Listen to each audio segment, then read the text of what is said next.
Polda Sulawesi Tenggara menggagalkan penyelundupan sabu asal Malaysia. Polisi pun menyita 8 kg sabu dan sejumlah kurir ditangkap, termasuk sejumlah orang perempuan. Tim Opsnal Direktorat Reserse Narkoba Polda Sulawesi Tenggara menangkap sejumlah kurir sabu. Para kurir ini jadi jalan polisi membongkar kasus penyelundupan narkoba jaringan internasional. Kurir pertama ditangkap pada 7 Mei lalu. Dari tangannya polisi menyita 7 kg lebih sabu. Barang haram itu akan dibawa ke Kabupaten Bone, Sulawesi Selatan atas perintah dari seseorang yang berada di Malaysia.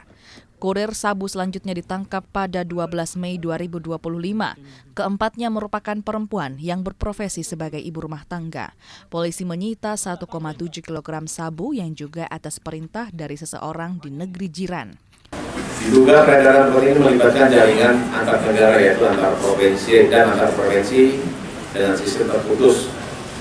Dari hasil penyidikan terungkap tersangka hanya berperan sebagai kurir dan dikendalikan oleh seorang yang berada di Malaysia yang melalui HP untuk mengambil narkotika tersebut dan telah dimasukkan dalam karung di perbatasan Bone, Sinjai, Sulsel, dan selanjutnya diantar ke Kota Kendari dengan upah yang dijanjikan sebesar 17 juta rupiah.